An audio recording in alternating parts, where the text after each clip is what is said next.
Welcome to the Film Florida podcast. I'm John Lux, and I'm the Executive Director of Film Florida. Before we get to our interview, please remember to subscribe, rate, and review the Film Florida podcast. If you're not already a member of Film Florida, please consider joining at filmflorida.org. If you like what you hear on the podcast, please consider going to our website and donating $20.23 for our 2023 fundraising campaign. We also have a Film Florida merchandise page. Visit filmflorida.creator-spring.com to purchase Film Florida t-shirts, sweatshirts, coffee mugs, and more. Jaimie Engle is a Florida-based novelist and screenwriter. After a decade as a critically acclaimed indie novelist with 15 published books, she made the transition to screenwriting in 2021. And after a very short period of time, she sold her first feature-length screenplay. Jaimie writes stories with a magic touch in books, streaming, film, and comics across multiple genres. We talked to her about her inspiration for writing, her career as a novelist, the transition to film and television, and more on this episode of the Film Florida podcast. Here's my conversation with Jaimie Engle. Welcome to the Film Florida podcast, Jaimie. Thank you so much for having me, John. So let's start sort of at the beginning. What's your backstory? Where did you come from? I was born in upstate, well, I call it upstate, New York, in Peekskill Hospital, which is supposedly where The Facts of Life was filmed. You know, that's where the story was supposed to take place. Also very near the Headless Horseman and the Xavier School for Gifted. So I'm still a little jaded that my parents never sent me to that school, but that's a different podcast interview. So I moved down to Florida going into second grade, and I have been here basically in the same area ever since. Okay. And when I read your IMDb, you mentioned your love for writing is so intense that if you were stuck on a deserted island, you would still pen stories in the sand, knowing the waves would wash them away. What inspired you for this love of writing? Where did that come from? As a child, I really just fell into story. My grandparents every birthday and Christmas would gift me with a beautiful hardcover book that I wasn't even allowed to touch. Like I had to read it in a certain room and then put it back on the shelf. And it just instilled, I guess, an admiration for story because it was like the revered thing. I couldn't touch it. And then on the other side, my other grandfather, he would tell me Hulk stories. So I would sit on his lap and he would make up the orange Hulk and the purple Hulk and the blue Hulk. And I think that kind of gave me a sense of timing as far as storytelling and leaning in and getting an audience to lean in, because that's what I would do. And then in third grade, I think maybe fourth grade, I had some weird, I don't know, pneumonia, asthma, who cares, who knows? And I was home for 3 months. So I put my boom box next to the TV and I recorded 3 movies. And then I started writing down the dialogue. And so I wrote all of Grease, all of Alice in Wonderland. And then I got through Munchkinland and The Wizard of Oz. And then I was well and I went back to school. And to this day, John, I can recite all of The Wizard of Oz to Dorothy getting into Munchkinland. But that's also for another podcast. Okay. So I just really fell in love with story. And then Spielberg had that amazing story show came out. And oh my gosh, I was sucked into that show hardcore. And and I just, one time I was reading Alice in Wonderland and I fell into the story and I realized I was in the story and gasped and I was back in my bedroom.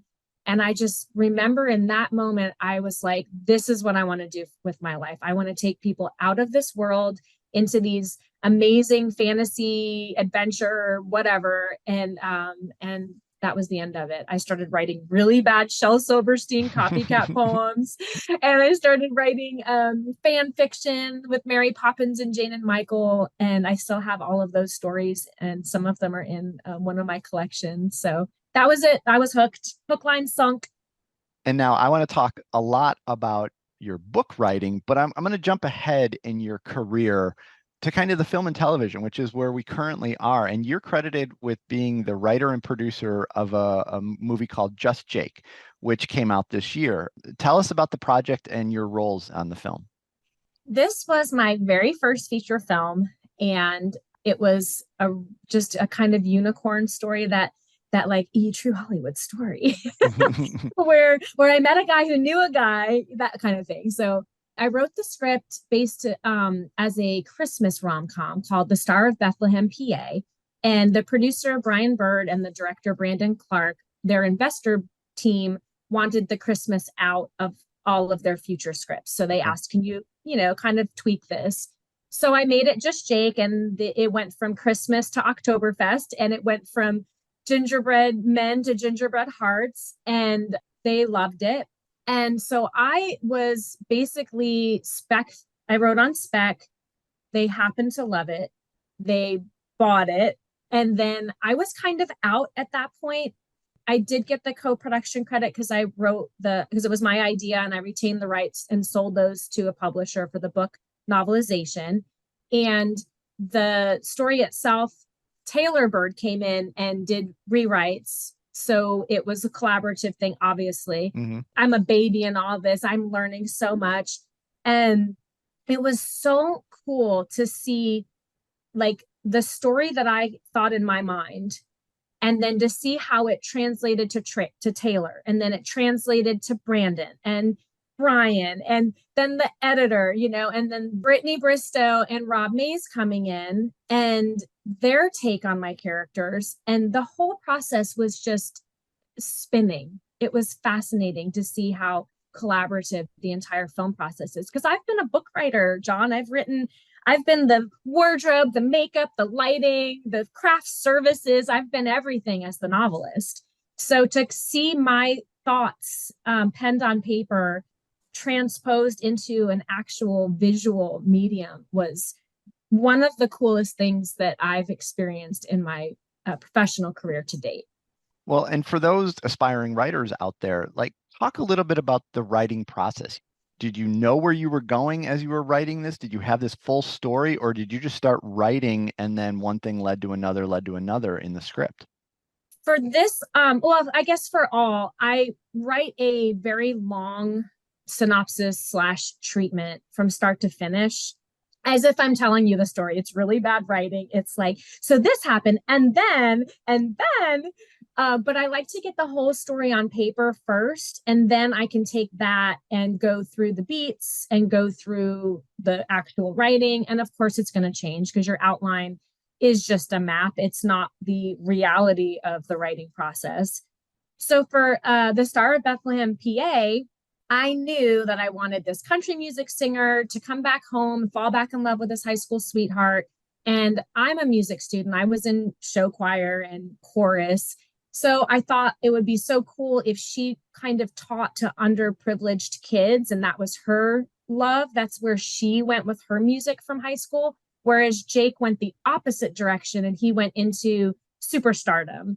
So when he does come home, it's not just her he falls in love with, it's her love for the kids, and seeing that transpire, seeing how, yeah, it's really cool to do something for yourself. But when you can see something that you do for someone else, it's just so much bigger and better. So I knew that's where the story was going. And because it's country music, we have to have the, spoiler alert, the big, music performance at the end. And, right.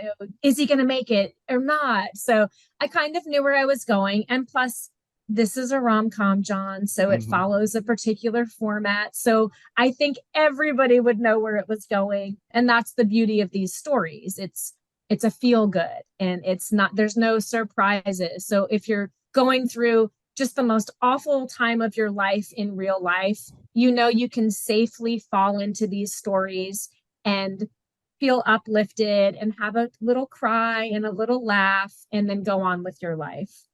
And where can people find it? The easiest way, it's on Up TV, Faith and Family Network. So the easiest way is to go through your Amazon Prime or on your smart TV, and then just type it in, and then you download the app and go from there. It prompts you through.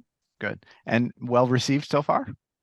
Yeah, lots of really good comments. Trying to get reviews like everything else, but a lot of people asking for a sequel, and I'm nudging Brian. What about Always Amber? And they're on the road. Like, what about that? So yeah, well received so far. I've been very happy with the responses. Okay. So now that we got kind of the film and television hook out of the way for the podcast, I want to talk about your writing as a whole. So you are always sharing tips about getting work published. What are some of the common questions people have about the publishing process? The biggest question is, I finished writing, now what do I do? Hmm. And literally would get a DM probably weekly. So I created a very short YouTube video that addresses the three avenues. And it's basically the first attempt, you want to find an agent and get a big five publisher and go that traditional route. The middle sized option is you can go with directly to a publisher, which is what I did with Just Jake. And then the least waiting is to do it yourself. So, those are really your three avenues. And I recommend you always start high. You start with the big five and spend 6 months querying agents. And then if you don't get picked up, then it's up to you. Do you want to have full control of your cover and your editing and your marketing? Because I don't have that with a publisher. Or do you want to just get the book out and then have minimal input with a smaller press? So that's where you have to kind of weigh out your personality, your time, and those options. And do a lot of people say, no, I want full control over everything until they realize that they need a paycheck? Yes, there's very, very limited paychecks in either avenue. But yeah, it is, you're getting the same publishing deal you would with a big five. 10% of the cost is really what your royalties work out to be. However, the big five book is selling a first print run of 10 to 20,000 books, whereas your run is, who wants to buy my book? So it might be 50 people, so that's really the difference. And you've also sold screenplays. What are your best tips for, trying to get a screenplay, well, number one, that people will like, and number two, that someone will buy? When I look at my books and my scripts, I know that I'm asking someone to invest 2 to 3 years of their life into my project being developed. So right off the bat, I have to know that my project is professional and it's been edited, it's been given coverage, it's gone through a couple contests, I've been mentored, so that I'm not just saying, hey, I wrote something, you should buy it, because that's what most people do. I finished, so you should want it. And then they get mad when nobody wants it. And with the scripts, that's what I did. I did the school, I did the mentoring, the contests, and just put it all out on social and just constantly getting better and getting better at editing. So really, it's just, if it wasn't your script, would you spend millions of dollars and 3 years of your life working on this project? And if the answer is no, then you can't be asking other people to. Well, and I'm sure that process is very similar to people who come to us and say, "Oh, I have this film," and you have to be realistic. And everybody thinks theirs is the greatest thing that's ever been written, filmed, edited, whatever it is.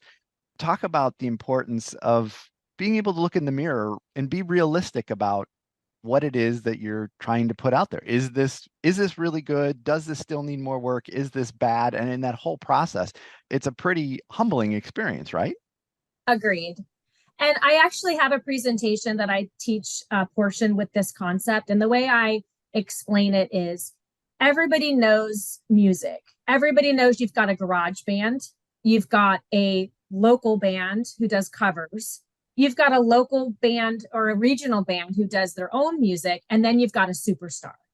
So what I notice is most people are either garage bands or they're that local band, but they're expecting to be treated like superstars. Yeah. So you can't become a superstar.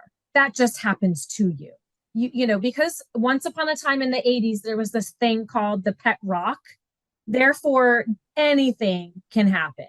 So you can't actually attain to be a superstar, but you can attain to be a regional performer or a professional writer who gets paid for their craft. But if you're putting in the time, if you work a 40-hour job and you write on the weekends and you finish a script, you give it 2 lookovers, and then you're trying to sell it to, Steven Spielberg. And sir, I keep bringing you into this podcast. So if you're watching, thank you for all of your work.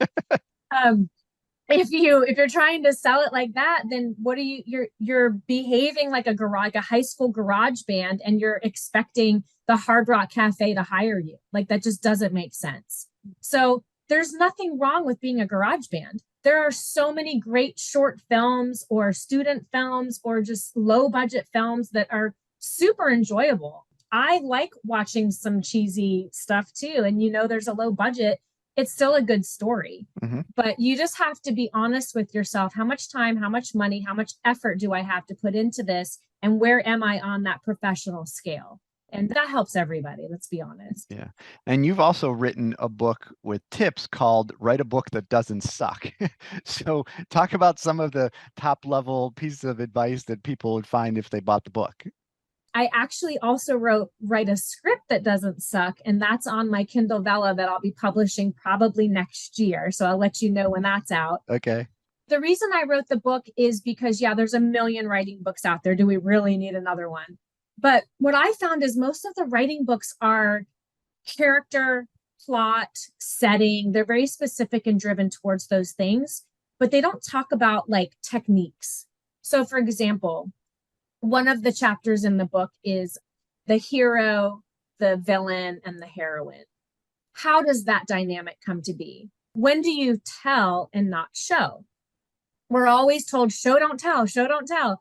But if you watch a movie and they're trying to raise money for their little league team and they're like, hey, let's have a car wash, we don't follow them to Walmart and shop the aisle and get the sponges. We don't do all that. We just go Hmm. straight to the car wash and they're splashing water and we've got some fun music in the background. And then we fast forward to them counting the money, right? Hmm.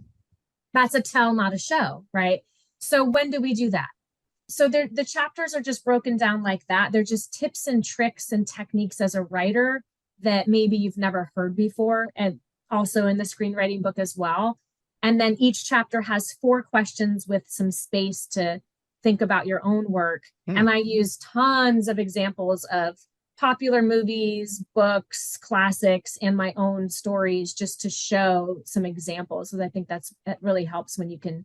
I don't know how to look at it in my book or my script, but oh yeah, I know that script. I know The Wizard of Oz by heart, and I totally can see what you're doing here. And now I know how to translate it to my own script.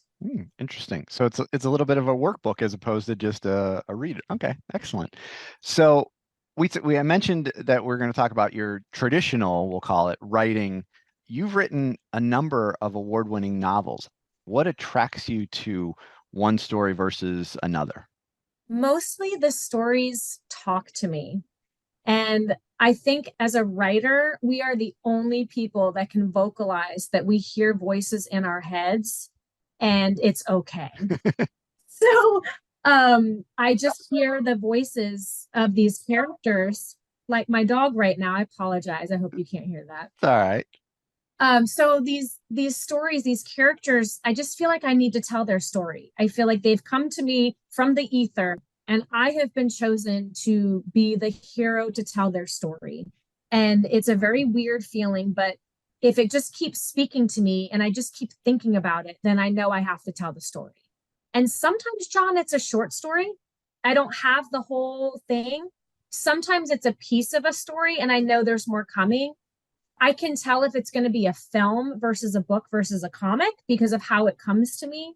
And it's just a matter of knowing, like I said, I'm going to be investing a lot of time in this.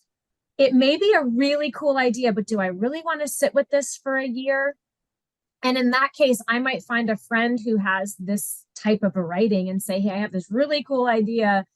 I'm not going to write it, but I really think this might be a good book or movie idea for you. So Now, when I like, I don't have voices in my head, but I get things stuck in my brain, and there'll be times when I'm exhausted, but it's 11:30, 12 o'clock at night, but my mind is still racing. Like, do you have a way of kind of getting some of that stuff out of your head so you can relax and sleep? Or do you just have to write when the writing comes, no matter what time of day it is? Like, how does that work? I am always, like I said, I'm always story. Everything I see in real life, I'm like, oh, that would be a great movie. That would be a great thriller. Oh, that would just can't help it. my husband hates watching movies with me too, because I'll be like, oh, can you pause it? And I'm like, 20 minutes in, I knew it. But yeah, I have my phone. I take notes in my phone. When I walk my dog, I work through stories and I take the notes. And then when I sit down to work on whatever the story is, I'll look at my phone and just see what those are. And yeah, it's like that 2 to 4 a.m. ideas work themselves out in your sleep. And I don't know why that has to be that way, but I have come up with so many ideas at that hour. And if you don't write them down immediately, you're not going to remember them. So Yeah. get it out. Yeah. Well, I do the same thing, take notes, send myself emails, those type of things. But Yes. I imagine your mind is all, like you said, always thinking the story. So there's stuff always percolating in there. Now, you mentioned comic books. So you have a limited series called Martial Law. What drew you to the comic book genre? And do you think you look to, produce a comic series for TV, for film? I mean, where does that go? Yes, I'm so glad you brought that up. So, martial law originated as a short story in my collection called The Toilet Papers, Places to Go While You Go. And he's a demon cowboy, and he used to be the demon or the angel of vengeance. And then he reads in the scripture, vengeance is mine, says the Lord, and takes it literal and thinks with enough good deeds, he can get his earnest place back in heaven. Okay. So that was the original concept. And I wrote a short story. And then when I wrote Just Jake and I finished, John, it was the weirdest thing. And this is why only writers can say this out loud and nobody judges us. I was sitting at my computer and I had a couch behind me and I could almost see Simeon, the demon. I could almost see, like, in my mind, like him sitting there going, hey, so I heard you're writing movies now. Are you going to tell my story?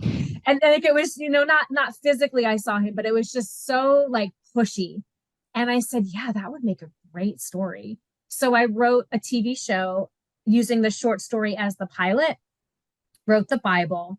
And then about 2 years ago, the producer of Stephen King's Thinner and The Stand reached out to me on LinkedIn. Hey, I've been following you, really like your self promotion, would love to read some of your work. Check me out on IMDb and come back. And I jaw hit the ground like, holy moly, is this really happening? And we've become very good friends over the past few years. And with the Writers Guild strike happening during this recording, we are waiting for movement to be allowed again so that we can go forward with funding, and we're actually going to make it as a theatrical release feature film. So fingers crossed that moves forward, and we are able to quickly move into it in an environment that has been secured by the Guild. Yes.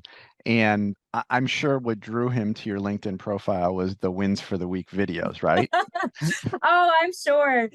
Those are so fun, and I've wanted to stop them, but they just people. I get so many messages that I'm not dancing and I don't want to share publicly, but here's my win for the week, and you just inspire me to keep going. And thank you so much. So, yep, we're gonna keep dancing on Fridays, Sean. Okay, so we've jumped around a little bit in this discussion, but let's go to 2021. So we're coming out of the worst of the pandemic, and you decide to transition from publishing books to starting your career as a screenwriter. And that's the thing that's so odd about this, is that all of this film and television stuff we're talking about has happened in the last couple of years, short period of time. How did your experience in publishing prepare you for the screenwriting side? The basic storytelling was already in place. So really, I was just learning a new medium to tell a story in. So that was helpful. So even though it seems like my dad said, you're the 10-year overnight success, because I've been, publishing books for 10 years. Mm-hmm. But to all the screenwriting and the community and the film and television network, I'm just a brand new person that, just got super lucky or sold her soul to the devil or something. Mm-hmm. Yeah, so definitely the storytelling aspect was very already ground. And also, as an independent novelist, I have had to hustle. So I've had to learn to make myself look bigger than I am. Sure. I've had to learn to put myself out there and share what I'm doing and book events and call people like you, John, and say, hey, I'd love to be on your podcast. And I wouldn't have known to do those things or had the experience to be able to do this if I hadn't been self-published and hustling and building my audience and building my newsletter list and all of that for 10 years. Yeah. Now, since you transitioned to screenwriting, you've had work selected and awarded at several screenwriting festivals. Can you talk about your road in the field and how you've accomplished so much over this time, and talk about some of the things that you do in that process? So I have like the two paths. One was the unicorn story with Just Jake. That cannot be duplicated because it was just right place, right time, God's hand, whatever.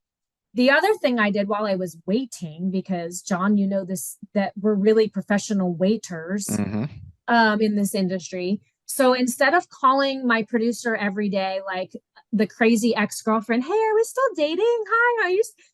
I was going to go nuts. So I started writing. So I took classes with Story Summit. I took classes with writeyourscreenplay.com, and I got a mentor, and I wrote 6 screenplays and 3 TV pilots with Bibles in my first year, waiting for my contract. So with those stories, I had a lot of pictures I could take. Look at me writing. I just finished Fade to Black, taking a Netflix free class from Stage 32. Everything I was doing, meeting with my mentor, just to make myself look bigger, but also because nothing is more unattractive than somebody just blasting their social media page with, hey, hire me. Hey, I've got this. Hey, do this. Hey, me. I was just like, hey, this is my journey. I'm sharing my journey with you. And people love that because most people will never, and I know this, most people will never option a script, let alone option a script that goes into production, let alone goes into production and goes on network television. So I know that if this never happens again, I have experienced something that most people won't. So I know people enjoy being part of the journey because some people will never write a word. They just don't have it in them. Right. So that's what I did. And I went to contests to see if I could get any awards, because awards are a third party opinion of my work. So I'm not saying, hey, my script is great. I'm saying this contest said my script is great. Right. So it just comes across differently. And then writing.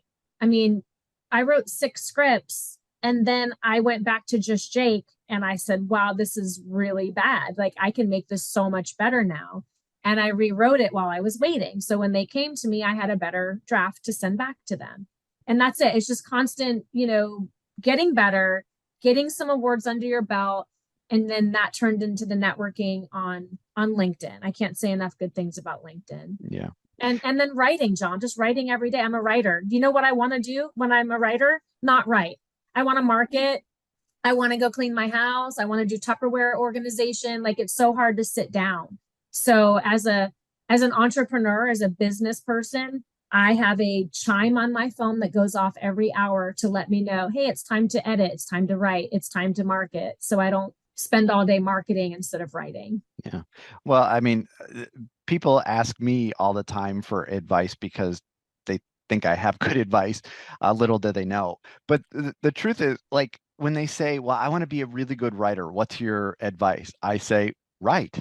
Like, if you want to be a really good producer, go produce. If you want to be a good editor, go edit. Like, practice makes perfect. I mean, it's a cliche, but it really is true. Like, and so that's the thing that I'm always trying to get people to understand is nobody's going to anoint you a writer. Like, you're going to have to write and then become a writer. And so your advice of writing all of those things in that first year and then going back and looking at some of the early things and saying, well, this isn't very good. I need to fix this. Think back a decade ago. You're writing novels and, books. At that point, did you ever think of film and television, or did that happen? Like, was that an evolution, or was that always a goal? So, John, we're going to get real close and personal now. Okay. When I was in my early 20s, I was accepted to UCF, University of Central Florida's film school program. And this was right around the time that Blair Witch had just blown up, and they went to that school. So I was number 31 of the 30 students they brought in, of like 200 or 400 people applying. 30 dropped out and I got in. Oh. So a few weeks into the program, I got pregnant and I dropped out. And so that's why I started writing books, because I was missing my writing.